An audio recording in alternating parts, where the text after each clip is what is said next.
Thanks for joining us here at Enjoy the View Travel, and welcome to the channel.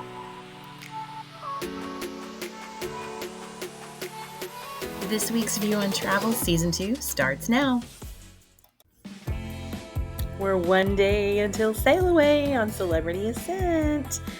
We are at the Hilton Marina overnight tonight, and before boarding, we will be on the Celebrity Ascent tomorrow, and we will see you live at some point tomorrow in the VIP group. So if you are not part of our VIP group, go ahead and join our VIP group over on Facebook, Enjoy the View Travel VIP. Well, if you had Holding a Sloth on your wish list for your next cruise, I have some bad news for you. As of March 1st, the Roatan government has made it illegal for the animal sanctuaries to allow people to hold the animals. So you can still go and see them, take pictures with them. I think it said you could take a sloth selfie. So you can still do that. You're just not going to be able to touch and hold them. So if that was on your wish list, I'm so sorry to be the one to break that news to you. That if you haven't done it by now, it is off the table, at least for a while. Southwest has quietly slashed their reward points for lower fares. So if you are purchasing the Wanna Get Away fare, you're only going to get 2 points per dollar. If you do the Wanna Get Away Plus, that is 6 points per dollar. Anytime fare is 10 points per dollar, and Business Select fare is 14 points per dollar. So what happens if they oversell your flight? As we were waiting today on our flight, the flight across from us, they made an announcement that they needed 8 volunteers to take a later flight. And they were offering $800 per person if you were to take this later flight for the delay and as a compensation for doing that. So they said they were 1,500 pounds over limit. I don't know what to think about that, but nobody immediately took them up on their offer. I didn't see anybody head over to the gate to say, hey, I'll do that. So they made a second announcement and said that you would be compensated, and if you would volunteer and go see the agent at the desk, they would let you know how much. So they didn't tell how much. I'm assuming that means that the price did go up. So if they make an offer like that, never take the first offer. Always wait, and they will typically go up on that. But check with your airlines to see what their policy is for compensation rules for that kind of request, because they have sold you a product that now they can't deliver on, and most of them will have a rule in place.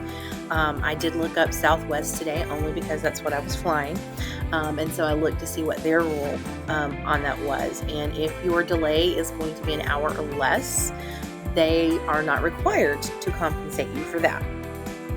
If your delay is between 1 to 2 hours, then they give you 200% of the one-way fare, or up to, I think it was $1,550. And if it is going to be 2 or more hours, then it's 400% of the one-way ticket up to $1,550. So on our second flight of the day, they needed 3 people to volunteer, and they started it off at $1,200. So that ought to tell you that they, I guess, really needed that. But usually the first offer is just that, a first offer. They will typically go up.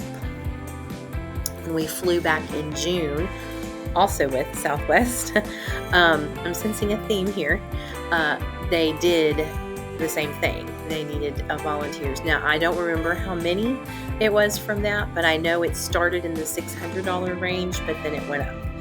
So they do go up. So if that happens to you and you are able to do that and would like that extra compensation so that you have vouchers or credits to fly again with them, go for it. When so many places are wanting to decrease their tourism right now, with a lot of places, especially cruise ports, who are putting rules into place where they want less people at a time, it's very refreshing to see that there is a place who wants to build up their tourism. Why visit Greenland, icebergs, and northern lights, to name a few? So if you would like more information on creating a dream trip to Greenland, visit me at enjoytheviewtravel.com and let's get started planning your trip. So I know that we've talked about this before, but if you are cruising, if you can help it at all, do not fly in the day of your cruise. Many things can go wrong. So yesterday, our connecting flight from Tampa to Fort Lauderdale was delayed because we had to change planes due to overfueling. And any flight can be delayed, canceled for any reason. So with several people on our flight that were leaving on cruises yesterday, so we fly in the day before, and so we weren't worried because we have plenty of time to get there, but there were several people who were extremely worried that they were not going to make their cruise. Now the pilots did make up some time in the air, so that was helpful for them, and hopefully they did make their cruises on time. But I would not be doing my job as a travel agent if I did not tell you and recommend that you fly in the day before, because cruise lines will not wait. One lady that was behind us that I was listening to, she called a friend that she was meeting at the cruise and told them what was happening, and she told her, you go ahead and you check in and everything, but you tell them what's happening with me at Southwest. And I thought, you can tell them all you want. They're not going to wait for you if you're not there when they're supposed to leave. Now, having said that, I will also say that while we were watching the ships sail away, Port Canaveral has a website that lets you see all the ships that are supposed to be in for the day, when they arrive and when they're supposed to depart. And I will say several of the ships did leave late yesterday, but typically that's not because they're waiting for passengers to arrive, unless it is their air. So if you book air through the cruise line, they may wait if it's just a short time for that. But again, typically a cruise line is not going to wait for you if your plane is late getting in. So if you like the content and you find this week's View on Travel helpful, please consider hitting the like and share button and the notification bell, and don't forget to subscribe. All right, here's a little extra cruise tip information for you this week. Know what terminal your cruise leaves out of. So your ship is most likely not going to be the only ship in port when you are leaving. There are exceptions. I think last year in June when we left, I think we were the only ship in port that day. But that's very rare, especially out of your busiest ports. So for example, Miami, Port Everglades, Port Canaveral, they're all pretty busy ports, and they can have several ships. So this is a picture from today. And as you can see, well, you can't really tell because one of them is blocked, but there are 6 ships in port today, in Port Canaveral. Okay. The important part to know is that, not Port Canaveral, Port Everglades, sorry. My sidekick back here told me, you said Port Canaveral. We're not in Port Canaveral. So no, we're not. We're in Port Everglades. But there are 6 ships here. The important piece of that is that there are 2 princess ships and there are 2 celebrity ships. So it's very easy to go to the wrong ship if you do not know what terminal you're supposed to be at. Now, it does make it a little bit easier that the Celebrity Ascent has the name at the top in really big letters. So when you pull up, you're going to see that you're at the Ascent. And all the other ships have their name on them as well, where they can be seen. And if you are not driving yourself, and you are taking an Uber or you're taking a shuttle, all you have to tell them is what ship you're going to be on, and they can pretty much get you to the correct terminal. But if you don't know what terminal you're at, I was surprised at the amount of people who were supposed to be on the Celebrity Reflection instead of the Celebrity Ascent. And they had to be taken out of line because they were in the wrong place to go to the other ship. Well, here's the kicker. These ships are not side by side. They're not right beside each other. In fact, if you are looking at this video, Celebrity Ascent is the ship to the left that's in the front, and Celebrity Reflection is 2 ships back from that. So it's a very, very long walk if you have to walk that to get to the other ship. So it's not easy just to get from one to the other. Also on here, you can see, so right beside the Celebrity Ascent on the other side of us is the Coral Princess. And then the Sky Princess was over here closer to our hotel. So it's a very long ways between the 2 princess ships. So it's just not easy if you go to the wrong one to get to the other one. It's going to take a little bit of time. And if you Ubered, then you're going to have to Uber again to the correct one. So make sure you know that ahead of time, and it's going to save yourself a very big headache, because you give the porters your luggage when you get out of the car, and you pull up, and then you go get in line. So these people's luggage had already been turned in to the porters, so they had to go and find their luggage, I'm assuming. So it just makes a big headache if you're at the wrong place. So double check and make sure.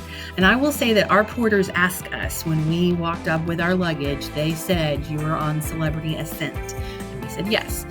So they did ask, and they asked multiple times. So just pay attention and know your terminal so that you know where you're supposed to be.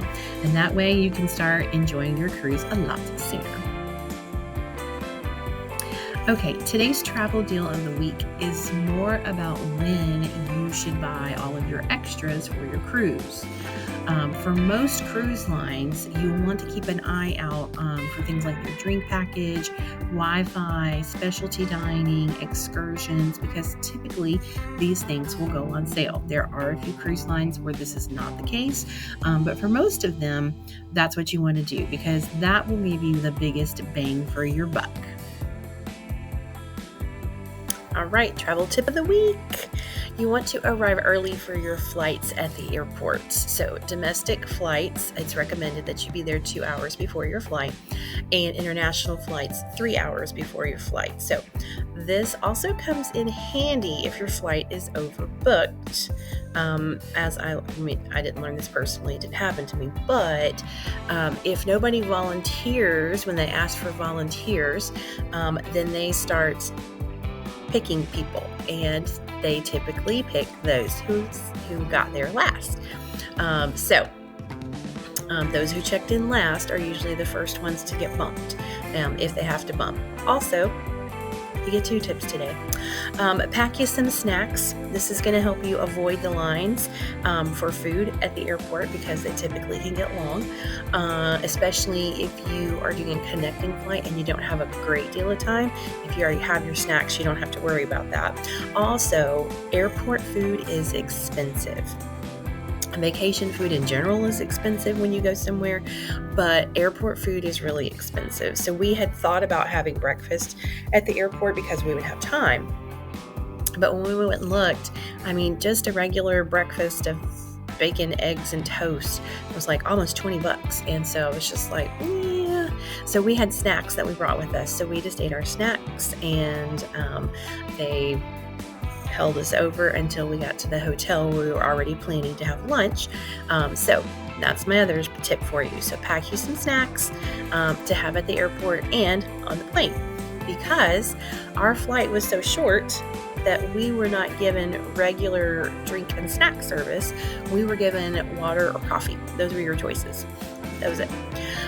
So And really, I didn't see her hand out any coffee to anybody. She only brought water around. So I don't even know if they did the coffee, but, and they did not hand out any snacks. So if you were banking on that you were going to get a soda and snack on the plane, if it's a super short flight, ours was from Tampa to Fort Lauderdale, so it was really short, then yeah, you are not going to get that. So if you have snacks, then you're good. So we had snacks. So we had water and snacks.